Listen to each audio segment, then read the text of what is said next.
Do we need to change vehicles all the time? Why does Malaysia love cars so much? Based on the 2020 data, we surpassed Korea by around 2 million vehicles. However, it's important to note that Korea has a population that is 54% larger than ours.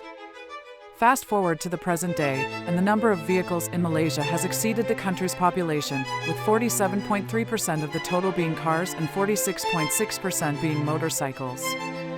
Malaysia's household debt rose 22.3% per annum from 2004 to 2021, pushing the household debt to GDP ratio from 66.7% to 89%. So what is the household debt to GDP ratio? The household debt to GDP ratio is a way to see how much debt people have compared to how much the country makes or earns altogether. It gives an idea of how much of the country's income is tied up in household debts. Household debt comprises largely loans for the purchase of homes, cars, securities, and credit card debt. What is driving household debt?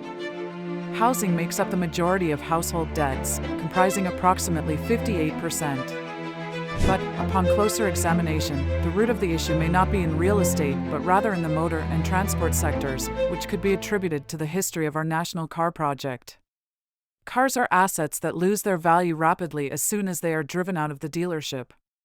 A car typically loses about 25% of its value in the first year and 10% to 15% each subsequent year. With a 7-year loan at a 4% flat interest rate, a borrower ends up paying 128% of the car's value, including the principal amount and the interest. But after the 7-year period, the typical value of a car would probably be just 30% to 40% of the original car price. Considering the interest, the car's final value might only be a fraction of what the borrower spent. At a quarter of household debt, Malaysia has one of the world's highest ratios of car loans to total household debt. In Singapore, about 9% of household debt is attributed to car loans, while the ratio of household debt to total bank loans is 45%.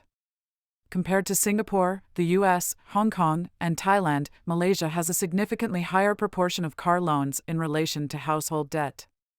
Interestingly, the share of housing loans in Malaysia is actually much lower than in other countries.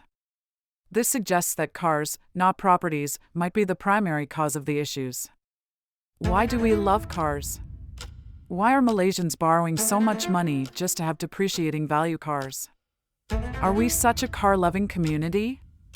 The answer can be found in our national automotive policy, more specifically in the emergence of Proton in the early 1980s. The cost of cars in Malaysia is very expensive, mainly due to the significant tax system in place to protect the national car industry. To support its development, one major side effect is a very poor public transport system, forcing cars to become a necessity for the majority of Malaysians. Cars in Malaysia are very expensive compared to other countries, especially when we consider that most people earn relatively low wages and have limited public transport options. With a population of 32.6 million, there were 33.3 million registered vehicles as of August 31st. That's practically one vehicle for every person, including children. Although our population is relatively small, Malaysia remains the largest passenger car market in Southeast Asia, with sales reaching 641,773 units last year. Together, this leads to a magnified price and volume impact on the value of car loans. Directing such substantial funds into car loans leads to a significant misallocation of valuable resources. Households are increasingly burdened with debt as they must allocate more of their disposable income, which is further strained by inflation and a rising cost of living, to finance an asset that rapidly loses its value. This means less money to save for the future and the children's future, for education, investments, healthcare, homes, consumption, and savings. The pandemic has also caused some to lose income and struggle to pay off the installment of the vehicle. This leads to an ineffective deployment of capital for both banks and the wider economy, which could otherwise be directed toward more productive and beneficial purposes. Moreover, car loans expose banks to greater risks as the underlying collateral depreciates quickly and can be challenging to repossess, unlike properties. To resolve the household debt problem, it is essential to urgently and comprehensively address the country's transport system.